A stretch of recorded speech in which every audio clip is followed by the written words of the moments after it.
अभियुक्त नंबर 4 के नाम से चल रही है। अब वो समझ में नहीं आता कि अभियुक्त नंबर 4 कौन है। और जब अभियुक्त नंबर 4 के बारे में इसके अंदर पढ़ते हैं तो अभियुक्त नंबर 4 के ऊपर यह आरोप है 2002 में महात्मा गांधी जी के साबरमती आश्रम में, वो जगह जो किसी तीर्थ स्थान की तरह पवित्र जगह है, पूरे हिंदुस्तान के लिए वो एक पवित्र जगह है, वहां पे कुछ समाज सेवी, सिविल राइट्स एक्टिविस्ट और कुछ पत्रकार एक चर्चा कर रहे हैं। पीस मीटिंग हो रही है कि गुजरात के अंदर दंगे शांत हों, गुजरात के दंगों के बाद एक पीस, शांति के बारे में एक चर्चा है। और उसके अंदर कुछ असामाजिक तत्व डंडे लेके घुस जाते हैं। उनके हाथ में डंडे हैं, वो दिख रहे हैं। वहां पे महिलाओं के साथ गाली गलौज की जाती है, महिलाओं के साथ धक्का मुक्की की जाती है। उसमें जो 2 लोग हैं बताए जाते हैं कि वो भारतीय जनता पार्टी के अब विधायक हैं। अब तब नहीं थे शायद, अब वो विधायक भी बन गए हैं भारतीय जनता पार्टी के। मगर एक जो स्पेशल शख्स उनके साथ हैं वो हैं दिल्ली के आज के उपराज्यपाल विनय कुमार सक्सेना जी। वो इस एप्लीकेशन के अंदर जो अभियुक्त नंबर 4 हैं, एक्यूज नंबर 4 एलजी साहब हैं। और ये 2002 से उनके ऊपर एक क्रिमिनल केस चल रहा है। बताया जाता है कि इनकी बड़ी भूमिका है उसके अंदर। एक वीडियो दिखाऊंगा, उसके अंदर आपको दिखेंगे, आपको उसमें दिखेगा कि एक महिला के ऊपर हमला किया गया, पुरुषों ने महिला के साथ मारपीट की और वो महिला अपनी जान बचाकर एक कमरे में भागी और उसने अपना दरवाजा बंद कर लिया। वो महिला मेधा पाटकर है, जाना माना नाम है गुजरात का। और नर्मदा बचाओ आंदोलन के दौरान इनकी और उनकी, जो कह सकते हैं कि ये लोग संपर्क में आए। और अब आरोपी नंबर 4 यानी कि दिल्ली के एलजी साहब ने गुजरात की कोर्ट में एक एप्लीकेशन लगाई। और एप्लीकेशन क्या थी कि मैं कोई अब साधारण आदमी नहीं रहा हूं, मैं अब एक कॉन्स्टिट्यूशनल पोस्ट पे हूं और कॉन्स्टिट्यूशनल पोस्ट के अंदर मुझे इम्यूनिटी है। मैं आपको पढ़ के सुनाऊंगा। कॉन्स्टिट्यूशन का प्रोविजन जो इन्होंने कोट किया वो था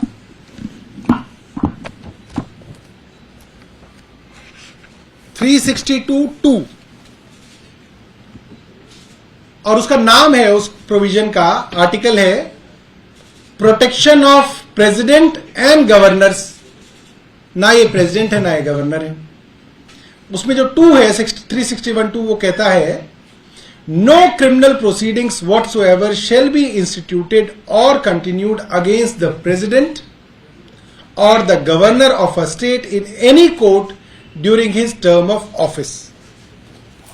ये तो बड़ा साफ है कि ये जो इम्यूनिटी है जिसको ये मांग रहे थे वो गवर्नर के लिए है या राष्ट्रपति के लिए है, उपराज्यपाल की, राज्यपाल के लिए है या राष्ट्रपति के लिए। मगर इन्होंने अपनी एप्लीकेशन में क्या लिखा आप सुनेंगे तो हंसी आएगी आपको। इन्होंने लिखा कि जो उपराज्यपाल है वो राज्यपाल से ऊपर है। यह आज अखबारों के अंदर भी छपा है। इन्होंने लिखा है Saxena also argued that the status of Delhi LG is greater than the state or a union territory's governor, as the governor of the state is selected by the central government and appointed by the President of India. और इसके अंदर गुजरात सरकार भी बिल्कुल चुप रही। हालांकि गुजरात सरकार को इसको अपोज करना चाहिए था, गुजरात सरकार ने इसको अपोज भी नहीं किया क्योंकि वो चाहते थे कि एलजी को इस क्रिमिनल केस से उस वक्त तक राहत मिल जाए जब तक ये एलजी हैं।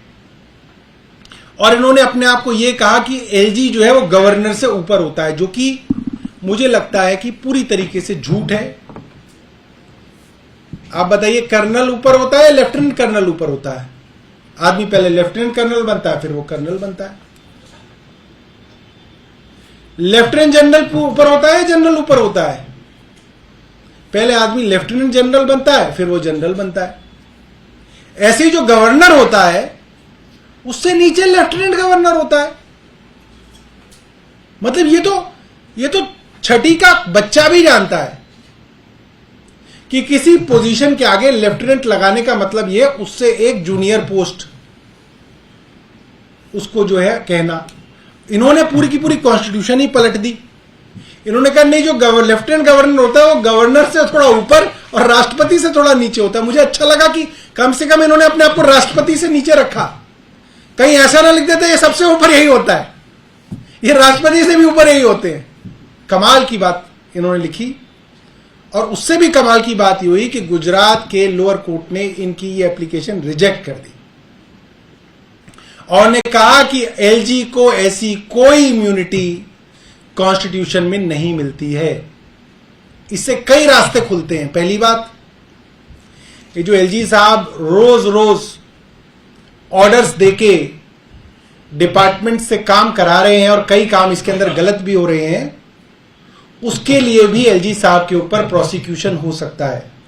इनको कोई इम्यूनिटी नहीं है जैसे गवर्नर को इम्यूनिटी होती है, क्योंकि आप जब अपने आदेश पे कोई काम करा रहे हैं, उसमें सरकार का पैसा खर्च हो रहा है, तो आपकी जवाबदेही है उसमें। अगर आप कोई काम गलत करा रहे हैं तो उसके अंदर आपके ऊपर मुकदमा हो सकता है, क्रिमिनल मुकदमा भी हो सकता है, आपकी जांच हो सकती है और आपकी इसके अंदर कोई इम्यूनिटी जो है नहीं है। ये कोर्ट ने बात साबित कर दी और लिख दी। और उससे भी शर्म की बात यह है कि आज पूरे देश को पता चल गया कि दिल्ली के एलजी जिनको बनाया गया उनका पास्ट में कंडक्ट क्या रहा है, किस तरीके के आदमी रहे हैं एलजी साहब, जो एक महिला के ऊपर साबरमती आश्रम में घुस के लाठी डंडे वाले लोगों के साथ घुस के गुंडागर्दी करते हैं और वहां पे एक महिला के ऊपर हमला करते हैं। और 2001 से आज 2023 22 साल हो गए, इन्होंने ट्रायल नहीं शुरू होने दी अभी तक वहां पे पूरी, क्योंकि गुजरात में भारतीय जनता पार्टी की सरकार है, इसलिए बस ट्रायल को डिले करने के लिए ये कर रहे हैं। आप तो 3 हफ्ते का डिले हो जाए तो मंत्री को चिट्ठी लिख देते हैं कि डिले हो गया, ये फाइल डिले हो गई, ये फाइल डिले हो गई। अरे आपने अपनी ट्रायल तो 22 साल डिले करा रखी है और अभी आप और डिले कराना चाहते हैं कि जब तक मैं एलजी रहूं तो भी ट्रायल ना चले। ऐसे कोई ना होता है। तो मैं आपको एक वीडियो दिखाऊंगा जिसके अंदर एलजी साहब जो है देखे जा सकते हैं और उनके साथ आए हुए लोग जिन्होंने महिला के ऊपर हमला किया। अनलॉफुल असेंबली के अंदर मुकदमा दर्ज हुआ है। बात ध्यान रखिएगा, अनलॉफुल असेंबली के अंदर कानून यह कहता है कि अनलॉफुल असेंबली के अंदर जितने लोग शामिल होते हैं, अगर वो किसी का हत्या भी कर दे तो जितने लोग उस अनलॉफुल असेंबली का हिस्सा हैं उन सब पे हत्या का मुकदमा चलता है। तो एलजी साहब ये नहीं कह सकते कि जो डंडा मारने वाला है वो कोई और है। नहीं, आप उस अनलॉफुल असेंबली के हिस्सा हैं तो आप सब लोग एक कॉमन इंटेंशन के साथ, एक क्रिमिनल कॉन्स्पिरेसी के साथ एक अनलॉफुल असेंबली का हिस्सा थे और जो भी वहां पे गैर कानूनी काम हुआ उसके बराबर के आप दोषी हैं। ये अनलॉफुल असेंबली जो है आईपीसी का सेक्शन जो है उसके अंदर ये है। एलजी साहब वो एलजी हैं जो अक्सर मीडिया से बातचीत करना चाहते हैं, अक्सर प्रेस रिलीज देते हैं। एलजी साहब बताएं कि इस वीडियो के अंदर एलजी साहब हैं या नहीं है। मानते नहीं है वीडियो दिखाकर और इस मामले को उठाकर आप क्या मांग करना चाहते हैं? देखिए, हम कोई मांग नहीं कर रहे हैं, हम सिर्फ एलजी विनय सक्सेना साहब को आईना दिखा रहे हैं और ये दिखा रहे हैं कि वो एक आरोपी हैं और ट्रायल से बचकर भागने की कोशिश कर रहे हैं।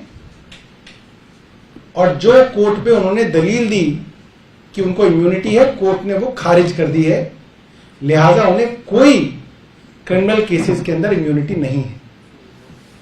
आपने कई फैसलों का जिक्र किया कि लगातार वैसे गैर कानूनी तौर से फैसले लेते रहते हैं, क्या ऐसे फैसले और आपने जो कहा कि क्रिमिनल मुकदमा हो सकता है? कई ऐसे मामले हैं जिसके अंदर एलजी साहब की तरफ से डायरेक्शंस आ रही हैं डिपार्टमेंट्स को, जबकि उनके पास कॉन्स्टिट्यूशनली कोई पावर्स नहीं है उसकी। उनको वो पावर्स जो है हमारे कॉन्स्टिट्यूशन में मिली नहीं हुई है। ऐसे मामलों के अंदर जब आप बिना पावर्स के डायरेक्शंस दे रहे हैं और सरकारी पैसा खर्च कर रहे हैं, तो उनकी जवाबदेही किसी और आदमी की तरह तय की जा सकती है और उनके लिए भी जो है आईपीसी की धाराओं में और अन्य धाराओं में जो सेक्शंस हैं उन पे भी उतने ही लागू होते हैं जो किसी और अन्य आदमी पे लागू होते हैं। ये बात कोर्ट के ऑर्डर में स्पष्ट हो गई है।